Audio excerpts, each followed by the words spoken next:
যতক্ষণ অ্যারেস্ট করবেন ইয়াকে পেয়েছেন না, কেন বলবো ইয়াকে পেয়েছেন না। আমি পুরুলিয়া থেকে ফিরছি গাড়ির উপরে, লাঠি দিয়ে মোটামোটা লাঠি দিয়ে, হ্যাঁ কিলার আগে অ্যারেস্ট করবেন। যদি বিরোধী দলনেতাই সুরক্ষিত না হন তাহলে বিরোধী দলের অন্যান্য কর্মীরা কি করে সুরক্ষিত হবেন? এই ঘটনা আমাদের চোখে আঙুল দিয়ে দেখিয়ে দিচ্ছে কেন পশ্চিমবঙ্গে রাষ্ট্রপতি শাসন দরকার। একদিকে আমরা দেখতে পাচ্ছি পশ্চিমবঙ্গে এনফোর্সমেন্ট ডিরেক্টরেট তারা যখন রেড করছে সেখানে ঢুকে মুখ্যমন্ত্রী ফাইল ল্যাপটপ ছিনিয়ে নিয়ে চলে আসছেন।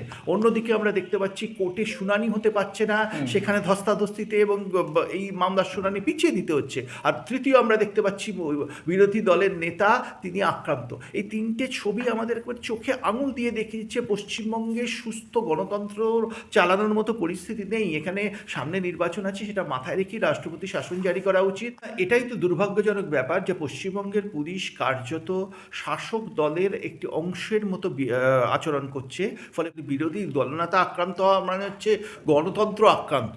আজকে যদি ইডি যাদের কাছে আজকে মানে সিআরপিএফ আছে তারা যদি একটা রেড করতে না পারে তাহলে মানুষ ভোট দেবে কি করে? রাষ্ট্রপতি শাসন যাদের জনসমর্থন আছে তারা সবাই এটাকে স্বাগত জানাবে, তারাই এটার বিরোধিতা করবে যারা জানে রাষ্ট্রপতি শাসন ছাড়া ভোট হলে তাদের পায়ের তলার মাটি আলগা হয়ে যাবে, তাদের এই যে জেতার দম্ভ সেটা থাকবে না। দেখবেন মমতা বন্দ্যোপাধ্যায় মুখ্যমন্ত্রী হিসেবে খুব সিগনিফিকেন্ট একটা কথা বলেছেন। তিনি বলেছেন তার কাছে প্রচুর এভিডেন্স আছে যে কয়লা চুরির টাকা শুভেন্দু অধিকারী হয়ে অমিত শাহর কাছে পৌঁছচ্ছে। সেটার মনে তো গণতন্ত্রের প্রশ্ন জাগেই যে এমন কিছু এভিডেন্স কি মমতা বন্দ্যোপাধ্যায়ের কাছে আছে যেটার জন্য কেন্দ্রীয় স্বরাষ্ট্রমন্ত্রী পশ্চিমবঙ্গে রাষ্ট্রপতি শাসন জারি করতে ইতস্তত করছেন, ভয় পাচ্ছেন সেই এভিডেন্স সামনে চলে এলে তিনি মুশকিলে পড়ে যাবেন? এ প্রশ্ন কিন্তু উঠতে বাধ্য। ভারতবর্ষের স্বরাষ্ট্রমন্ত্রী উনি, তার দিকে অভিযোগ উঠছে যে কয়লা চুরির টাকা নাকি তার কাছে গেছে এবং সেই এভিডেন্স থেকে মমতা বন্দ্যোপাধ্যায়ের কাছে আছে, মারাত্মক অভিযোগ। কেন অমিত শাহ তো ইতস্তত হয়ে যাচ্ছেন যখন সেটিং থিওরি সামনে আসছে বা কোনো সাংবাদিক প্রশ্ন করছে? কেন এইরকম উত্তেজিত হয়ে যাচ্ছেন যখন কেউ প্রশ্ন করছে অভিষেক বন্দ্যোপাধ্যায়কে নিয়ে? প্রশ্ন তো মানুষের চিরদিনের প্রশ্ন উঠছে। মমতা যদি আইন ভেঙে থাকেন সেদিন ইডির রেডের সময়, তাহলে তাকে গ্রেপ্তার করা হলো না কেন? ইডি কেন গ্রেপ্তার করলো না? ইডির ভয় কিসের? প্রশ্ন তো উঠে। ইডি স্বীকার করেছে তথ্য নিয়ে ল্যাপটপ দিয়ে টিডি বেরিয়ে গেছেন। এত ইডি সিআরপিএফ পার্সোনাল থাকতো মমতা বন্দ্যোপাধ্যায় কি করে তথ্য ল্যাপটপ নিয়ে বেরিয়ে যান? কেন্দ্রীয় সরকার ভয় পাচ্ছে, কেন্দ্রীয় সরকার মমতাকে ভয় পাচ্ছে, এটা এই মেসেজটা মানুষ পাচ্ছে।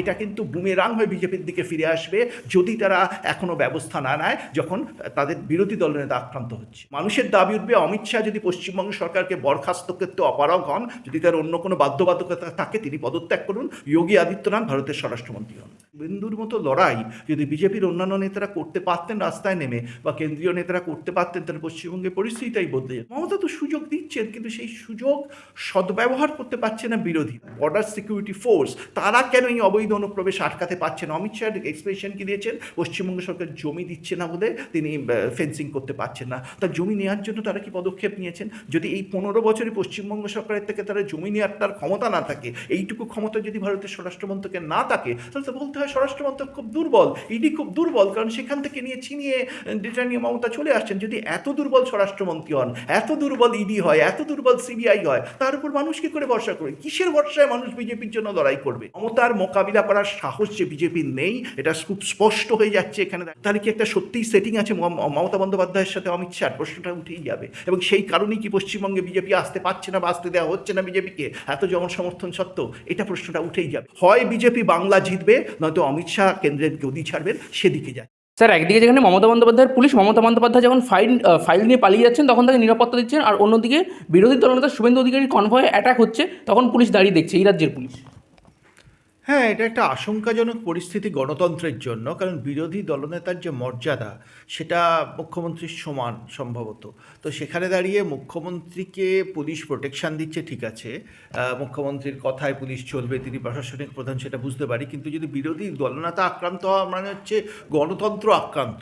এবার এখানে প্রশ্ন হচ্ছে যদি বিরোধী দলনেতাই সুরক্ষিত না হন তাহলে বিরোধী দলের অন্যান্য কর্মীরা কী করে সুরক্ষিত হবেন? তাহলে মানুষ সুরক্ষার সাথে ভোট দেবে কী করে? তাহলে এখানে ভোট এভাবে যদি হয় তাহলে মানুষের মতামত কি সেই ভোটে আদৌ প্রতিফলিত হবে? এই ঘটনা আমাদের চোখে আঙুল দিয়ে দেখিয়ে দিচ্ছে কেন পশ্চিমবঙ্গে রাষ্ট্রপতি শাসন দরকার। স্যার, তারপরে আবার তিনি যখন থানায় গিয়ে অভিযোগ দায়ের করছেন তখন তার বলা তখন সেই সমস্ত ধারা নেওয়া হচ্ছে না, একদম যে সমস্ত ধারা দেওয়া হচ্ছে তাতে সহজেই বেল পেয়ে যাবে। এবং শুভেন্দু অধিকারী সেখানে 5 ঘন্টা পর্যন্ত প্রায় ধর্নাতে বসে থাকলেন, তারপরেও কোনো সুরাহা হলো না।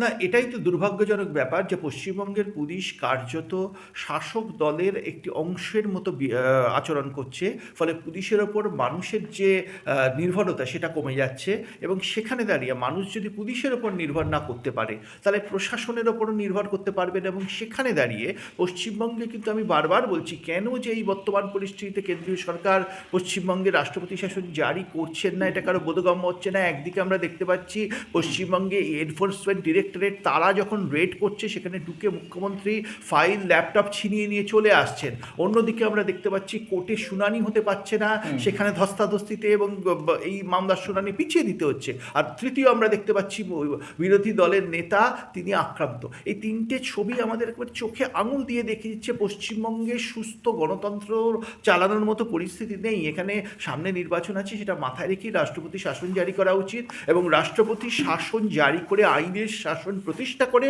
এখানে নির্বাচন করা উচিত। তারপর সেই নির্বাচনে যা ফলাফল হবে সবাই মাথা পেতে দেবে। অনেকেই বলছেন বর্তমান যে রাজ্য সরকারের যে কাঠামো, সেই কাঠামো থাকাকালীন এই রাজ্যে সুষ্ঠুভাবে কোনোভাবে ভোট সম্ভব নয়। আপনি সেই একই দিকে ইশারা করছেন। দাদা, বর্তমান কাঠামো, সেই কাঠামোয় ভোট কি সম্ভব? এটা তো স্বাভাবিক প্রশ্ন। আজকে যদি ইডি, যাদের কাছে আজকে মানে সিআরপিএফ আছে, তারা যদি একটা রেড করতে না পারে তাহলে মানুষ ভোট দেবে কী করে?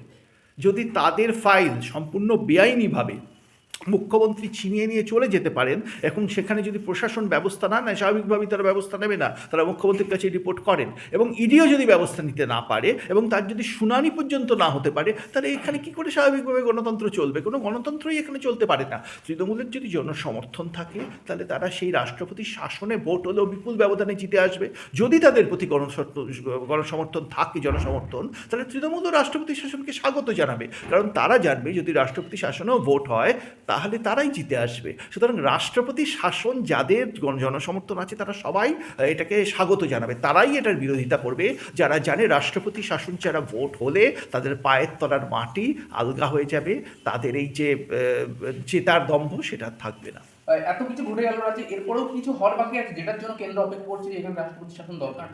না, এটা তো দীর্ঘদিন ধরে আমি বিভিন্ন চ্যানেলে বলে চলেছি যে পশ্চিমবঙ্গের পরিস্থিতি তো আজকে খারাপ হচ্ছে না, সেই 2001-এর নির্বাচনের পরের দিন থেকে খারাপ, যখন বিরোধী কর্মীদের ওপর নৃশংস আক্রমণ হয়েছিল নির্বাচনের ফলাফল আসার পর, সেদিন থেকে খারাপ। তাহলে আজকে 2021 থেকে 2026-এ আজ আমরা এসে দাঁড়িয়েছি, সেখানে এখনও কেন পশ্চিমবঙ্গের রাষ্ট্রপতি শাসন কেন্দ্রীয় সরকার জারি করছেন না, এটা কিন্তু একটা বড় প্রশ্ন চিহ্ন উঠে যাচ্ছে। এর পাশাপাশি একটা কথা মনে রাখবেন, মমতা বন্দ্যোপাধ্যায় মুখ্যমন্ত্রী হিসেবে খুব সিগনিফিকেন্ট একটা কথা বলেছেন। তিনি বলেছেন তার কাছে প্রচুর এভিডেন্স আছে যে কয়লা চুরির টাকা শুভেন্দু অধিকারী হয়ে অমিত শাহর কাছে পৌঁছচ্ছে। এখন প্রশ্ন যেটা মানুষ এবার করতে শুরু করছে, নিশ্চয়ই এটা সত্যি নয়, কিন্তু মানুষের মনে তো গণতন্ত্রের প্রশ্ন জাগেই যে এমন কিছু এভিডেন্স কি মমতা বন্দ্যোপাধ্যায়ের কাছে আছে যেটার জন্য কেন্দ্রীয় স্বরাষ্ট্রমন্ত্রী পশ্চিমবঙ্গের রাষ্ট্রপতি শাসন জারি করতে ইতস্তত করছেন, ভয় পাচ্ছেন সেই এভিডেন্স সামনে চলে এলে তিনি মুশকিলে পড়ে যাবেন। এ প্রশ্ন কিন্তু উঠতে বাধ্য, এবং আঙুলটা সরাসরি কেন্দ্রীয় স্বরাষ্ট্রমন্ত্রীর দিকে উঠে যাচ্ছে এই মুহূর্তে দাঁড়িয়ে। কারণ কলকাতায় তিনি যখন এসেছিলেন সেখানেও তাকে সেটিং সংক্রান্ত প্রশ্নের মুখে পড়তে হয়েছিল, সেখানেও তাকে প্রশ্নের মুখে পড়তে হয়েছিল, এত এভিডেন্স থাকা সত্ত্বেও অভিষেক বন্দ্যোপাধ্যায় কেন গ্রেপ্তার হচ্ছে না। আজ মমতা বন্দ্যোপাধ্যায় স্বয়ং যখন কেন্দ্রীয় স্বরাষ্ট্রমন্ত্রীর দিকে আঙুল তুলছেন, সেখানে স্বরাষ্ট্র মন্ত্রকের থেকে কোনো এখানে মন্তব্য পাওয়া যাচ্ছে না এই ব্যাপারে। আর কারণ এটা ভারতবর্ষের স্বরাষ্ট্রমন্ত্রী, উনি তার দিকে অভিযোগ উঠছে যে কয়লা চুরির টাকা নাকি তার কাছে গেছে, এবং সেই এভিডেন্স থেকে মমতা বন্দ্যোপাধ্যায়ের কাছে আছে, মারাত্মক অভিযোগ। সেখানে দাঁড়িয়ে যদি ভারত সরকার পদক্ষেপ না নেয় তাহলে কিন্তু মানুষের ধারণা এটাই হবে যে কেন্দ্রীয় সরকার পদক্ষেপ দিচ্ছে না, কারণ এমন কোনো এভিডেন্স মমতার কাছে আছে যেটা জনসমক্ষে এলে সরকার উল্টে যেতে পারে। কিন্তু স্যার উল্টো দিকে শুভেন্দু অধিকারী তিনি আইনি নোটিশ দিয়েছেন যে 72 ঘন্টার মধ্যে সেই সমস্ত প্রমাণ সামনে এনে তিনি যেটা বলেছেন সেটা প্রমাণ করতে হবে। শুভেন্দু অধিকারী আইনি নোটিশ দিয়েছেন, অমিত শাহ থেকে কোনো আইনি নোটিশ এসছে? অমিত শাহ কেন্দ্রীয় স্বরাষ্ট্রমন্ত্রী, শুভেন্দু অধিকারী কোনো সরকারি পদে নেই, তিনি বিরোধী দলনেতা। শুভেন্দু অধিকারী যখন একটি নোটিশ পাঠাতে পারছেন, ভারতবর্ষের স্বরাষ্ট্রমন্ত্রী কেন মমতা বন্দ্যোপাধ্যায়ের বিরুদ্ধে ব্যাপারে আইনত ব্যবস্থা নিতে পারছেন না? তার দিকে এত বড় একটা অভিযোগ, এটা তো সারা ভারতে এই দাবিটা কালকে তো সংসদে উঠবে যে কয়লা চুরির টাকা স্বরাষ্ট্রমন্ত্রীর কাছে গেছে। যে সে লোক বলেন দিয়ে একটা সাধারণ নেতা বললে আমি মেনে নিতাম, পশ্চিমবঙ্গের মুখ্যমন্ত্রী বলছেন, সেখানে তারা কেন ব্যবস্থা নিচ্ছে না? কেন অমিত শাহ তো ইতস্তত হয়ে যাচ্ছেন যখন সেটিং থিওরি সামনে আসছে বা কোনো সাংবাদিক প্রশ্ন করছে? কেন এইরকম উত্তেজিত হয়ে যাচ্ছেন যখন কেউ প্রশ্ন করছে অভিষেক বন্দ্যোপাধ্যায়কে নিয়ে? প্রশ্ন তো মানুষের চিরদিনের। একদিকে বিরোধী দল বলবে যে দুর্নীতি আছে, অভিষেক বন্দ্যোপাধ্যায় দুর্নীতিগ্রস্ত, তৃণমূল দুর্নীতিগ্রস্ত, অন্যদিকে ইডি সিবিআই তাদের গ্রেপ্তার করতে পারে পারবে না। তো এর প্রশ্ন তো উঠেই যাচ্ছে। প্রশ্ন উঠছে, মমতা যদি আইন ভেঙে থাকেন সেদিন ইডির রেডের সময়, তাহলে তাকে গ্রেপ্তার করা হলো না কেন? ইডি কেন গ্রেপ্তার করলো না? ইডির ভয় কিসের? প্রশ্ন তো উঠেই যাচ্ছে। ইডি যদি গ্রেপ্তার করতে না পারে তাহলে ইডির শক্তি কোথায়? তাহলে ইডির ওপর মানুষ ভরসা রাখবে এই করে? এই প্রশ্নগুলো কিন্তু এবার সামনে চলে আসছে, একেবারে বেআব্রু হয়ে যাচ্ছে। এবং এটা যদি চলতে থাকে তাহলে অ্যাডভান্টেজ মমতা বন্দ্যোপাধ্যায়, খুব স্পষ্টভাবে বলছি। কারণ মমতা বন্দ্যোপাধ্যায় অন্তত সাহস দেখাচ্ছেন এখানে দাঁড়িয়ে যে চোখে আঙুল দিয়ে দেখানোর যে তোমাদের কোনো ক্ষমতা নেই, আমার শক্তি আছে। অর্থাৎ তিনি জিতা ওহি সিকান্দার, তিনি জিতে বেরিয়ে এসছেন ইডি রেডের মাঝে, ইডি তাকে আটকাতে পারেনি। ইডি স্বীকার করেছে তথ্য নিয়ে ল্যাপটপ নিয়ে তিনি বেরিয়ে গেছেন। এত ইডি সিআরপিএফ পার্সোনাল থাকতো, মমতা বন্দ্যোপাধ্যায় কী করে তথ্য ল্যাপটপ নিয়ে বেরিয়ে যান? তিনি জনসমক্ষে মিছিল করেছেন, লক্ষ লক্ষ মানুষের ভিড় হয়েছে সেই মিছিলে, আমরা নিজেরা দেখেছি। বিরোধী দল কোনো মিছিল করতে পারেননি, তিনি মিছিলে দাঁড়িয়ে আঙুল তুলছেন ভারতের স্বরাষ্ট্রমন্ত্রীর দিকে। স্বরাষ্ট্রমন্ত্রীর থেকে একটাও রেসপন্স নেই। এটা কি মানুষের মধ্যে ধারণা তৈরি করছে? মানুষের মধ্যে ধারণা তৈরি করছে মমতা বন্দ্যোপাধ্যায় সেই সৎ সাহস আছে স্পেডকে স্পেড বলার, এবং যেহেতু যারা কাঁচের ঘরে থাকে তারা অন্যের দিকে ঢিল ছুটতে পারে না, সেই জন্য কেন্দ্রীয় সরকার ভয় পাচ্ছে। কেন্দ্রীয় সরকার মমতাকে ভয় পাচ্ছে, এটা এই মেসেজটা মানুষ পাচ্ছে। এটা কিন্তু বুমেরাং হয়ে বিজেপির দিকে ফিরে আসবে যদি তারা এখনো ব্যবস্থা না নেয়, যখন তাদের বিরোধী দলের নেতা আক্রান্ত হচ্ছে। এই মানুষের প্রতি একটা মেসেজ যাচ্ছে, সঙ্গে বিজেপির নিচুতলার কর্মীদের প্রতিও একটা মেসেজ যাচ্ছে। নিশ্চয়ই বিজেপির নিচুতলার কর্মীরা যদি তাদের নেতা, যিনি বিরোধী দলনেতা, তিনি সুরক্ষিত না থাকেন, যদি ইডি সুরক্ষিত না থাকে, ইডির বিরুদ্ধে এফআইআর করা যায়, তারা কি করবে? তাহলে তারা কেন লড়বে? কিসের জন্য লড়বে? যদি ওপরতলায় সেটিং হয়ে গেছে বলে তাদের মনে ধারণা তৈরি হয়, এবং সেই জন্য কেন্দ্রীয় সরকার ব্যবস্থা নিচ্ছে না।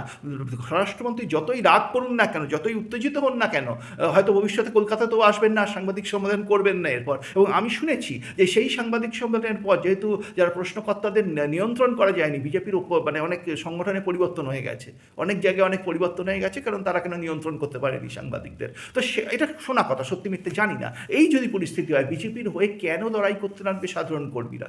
তারা তো স্বাভাবিক নিয়মেই কারণ ওপরতলায় সেটিং হবে আর নিচের তলায় কর্মীরা মেয়রবে, এটা তো আর চলতে পারে না। এটা চলতে পারে না, যেখানে আঙুল উঠছে স্বয়ং স্বরাষ্ট্রমন্ত্রীর দিকে, এবং তিনি কেন চুপ করে আছেন? এটা কি মৌনাং সম্মতিক্রম একটা কথা আছে না, সেই দিকে লোক আঙুল উঠছে। তাহলে স্বরাষ্ট্রমন্ত্রীর পদত্যাগের দাবি উঠবে ভবিষ্যতে যোগী আদিত্যনাথকে ভারতবর্ষের মানুষ স্বরাষ্ট্রমন্ত্রী হিসেবে দেখতে চাইবে অমিত শাহর জায়গায়। কারণ যোগী অন্তত এটা প্রতিষ্ঠা করেছেন কিভাবে সন্ত্রাসের বিরুদ্ধে লড়াই করতে হয়, কিভাবে দুর্নীতির বিরুদ্ধে লড়াই করতে হয়, একটা অল্টারনেটিভ মডেল অফ গভর্নেন্স উত্তরপ্রদেশে যোগী দিচ্ছেন। মানুষের দাবি উঠবে অমিত শাহ যদি পশ্চিমবঙ্গ সরকারকে বরখাস্ত করতে অপারগ হন, যদি তার অন্য কোনো বাধ্যবাধকতা থাকে, তিনি পদত্যাগ করুন, যোগী আদিত্যনাথ ভারতের স্বরাষ্ট্রমন্ত্রী হন। আর অন্যদিকে স্যার, এই যে আঙুল তুলছেন মমতা বন্দ্যোপাধ্যায়, তার সেই আঙুল কি কিছুটা নামাতেই সেই যাদবপুরেই আবার সভা করছেন, পথসভা করছেন শুভেন্দু অধিকারী? না, শুভেন্দু অধিকারী পথে নেমে লড়াই করছেন, কিন্তু তিনি একা কত লড়াই করবেন? এই কথাটা আমি বারবার বলেছি যে শুভেন্দুর মতো লড়াই যদি বিজেপির অন্যান্য নেতারা করতে পারতেন রাস্তায় নেমে, বা কেন্দ্রীয় নেতারা করতে পারতেন, তার পশ্চিমবঙ্গের পরিস্থিতিটাই বদলে যেত। মমতা তো সুযোগ দিচ্ছেন, কিন্তু সেই সুযোগ সদ্ব্যবহার করতে পারছে না বিরোধীরা। তো সেখানে দাঁড়িয়ে শুভেন্দুর একার পক্ষে মমতার যে ভিড় হয়েছিল সভায়, সেই সভায় কি শুভেন্দুর সভায় ভিড় হবে বলে আপনার মনে হয়? আপনার কি মনে হয় কেউ সাহস করে বেরোবে সেই সভায়? কারণ তিনিই তো সুরক্ষিত নন। তিনি নিজে সুরক্ষিত নন, তার সভায় কে বেরোবে? যদি আক্রান্ত হয় তার দায় কে নেবে? স্বরাষ্ট্রমন্ত্রী তো একটা স্টেটমেন্ট দিয়ে ছেড়ে দেবেন। আঙুলটা কিন্তু অমিত শাহর দিকে উঠে যাচ্ছে এবার আঙুলটা আর তৃণমূলের দিকে শুধু নেই, তৃণমূলের পাশাপাশি অমিত শাহর দিকে আঙুল উঠছে, তিনি ব্যর্থ হচ্ছেন।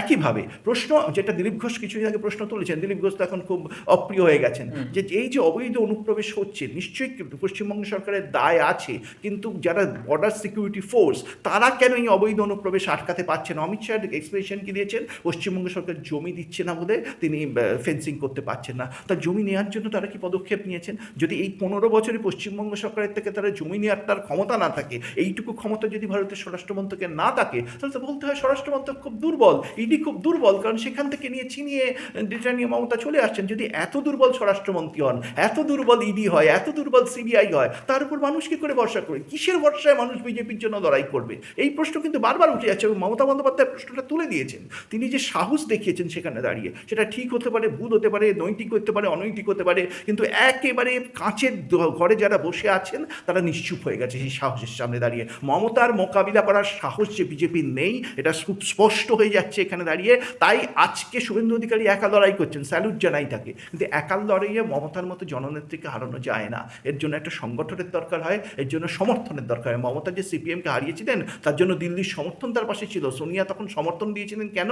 কারণ বামেরা কেন্দ্রীয় সরকার থেকে সমর্থন প্রত্যাহার করেছিল নিউক্লিয়ার ডিলের ইস্যুতে, তাই সেই জন্য সোনিয়া সম্ভবত সমর্থন দিয়েছিলেন। সেদিন যদি মমতা দিল্লির সমর্থন না পেতেন তিনি ক্ষমতায় আসতে পারতেন একইভাবে। আর যদি শুভেন্দু দিল্লির সমর্থন না পান, যদি তারা চুপ করে বসে থাকে এবং কিছু স্টেটমেন্ট দিয়ে বসে থাকে, এত ঘটনার পরও যদি তারা রাষ্ট্রপতি শাসন জারি না করেন, এত ঘটনার পরও যদি তাদের সাহস না হয় যারা দোষী তাদের গ্রেপ্তার করে, যারা দুর্নীতি করেছেন, কেউ বলছেন না মমতা দুর্নীতি করেছেন, কিন্তু সেখানে দাঁড়িয়ে যারা দুর্নীতি করেছেন, যাদের বিরুদ্ধে এভিডেন্স আছে এবং যারা আইন ভেঙেছেন, মমতা যদি সেদিন আইন ভেঙে থাকেন তার বিরুদ্ধে কী ব্যবস্থা নেওয়া হয়েছে? প্রশ্ন তো উঠেই যাবে বারবার। এবার বাংলার মানুষ প্রশ্ন করতে শুরু করেছে। এবার বাংলার মানুষ অমিত শাহকে প্রশ্ন করবে। আপনি যদি দায়িত্ব নিতে না পারেন, বাংলার মানুষ তখন দাবি করবে, ভারতবর্ষের বিভিন্ন প্রান্তে দাবি উঠবে, যোগী আদিত্যনাথকে কেন বসিয়ে রাখা হয়েছে, কেন তাকে দায়িত্ব দেওয়া হচ্ছে না। অমিত শাহের সাথে যোগীর দ্বন্দ্বের কথা সবাই জানে, তারা অনেকেই জানে 2024 উত্তরপ্রদেশে বিজেপির ফল খারাপ হওয়ার কারণ হচ্ছে অমিত শাহ যোগী আদিত্যনাথের দ্বন্দ্ব। তাহলে কি একটা সত্যিই সেটিং আছে মমতা বন্দ্যোপাধ্যায়ের সাথে অমিত শাহ? প্রশ্নটা উঠেই যাবে। এবং সেই কারণেই কি পশ্চিমবঙ্গে বিজেপি আসতে পারছে না বা আসতে দেওয়া হচ্ছে না বিজেপিকে এত জনসমর্থন সত্ত্বেও? এটা প্রশ্নটা উঠেই যাবে। দাবিটা শুধু বিজেপিকে ক্ষমতায় আনার নয়, দাবিটা এবার অমিত শাহর পদত্যাগের উঠবে। দাবিটা দরকার হলে মোদী সরকারের পতন ঘটে নতুন সরকার বসবে এখানে দিল্লিতে। যদি এই সরকার পশ্চিমবঙ্গ সরকারকে এই পরিস্থিতিতে দাঁড়িয়েও হারাতে না পারে নির্বাচনে, যদি এই দল যদি হারাতে না পারে, তাহলে কিন্তু এবার একটা ভারতের রাজনীতিতে একটা বিরাট একটা পরিবর্তন আসতে চলেছে। একটা কথা মনে রাখবেন, জনসমর্থনকে উপেক্ষা কেউ করতে পারে না। রাষ্ট্রীয় স্বয়ংসেবক সংঘ সব কিছু দেখছে। যোগী আদিত্যনাথের মতো নেতা তিনি বেড়ে উঠছেন, যাকে আলাদা করে রাখা হয়েছে। অনেকে বলছেন অমিত শাহর হাত নাকি আছে এর পেছনে। তো এখন কী ঘটছে ভারতের রাজনীতিতে? ভারতের রাজনীতি একটা আমূল পরিবর্তনের মুখে দাঁড়িয়ে, একটা ক্রস রোডে দাঁড়িয়ে। হয় বিজেপি বাংলা জিতবে, নয়তো অমিত শাহ কেন্দ্রের গদি ছাড়বেন, সেদিকে যাচ্ছে। আমি কিন্তু স্পষ্টভাবে কথাটা বলছি, বিজেপির মধ্যে পরিবর্তন আসবে। পশ্চিমবঙ্গ তো ছেড়ে দিন, বিজেপির মধ্যে পরিবর্তন আসবে যদি এবার অমিত শাহ ব্যর্থ হন।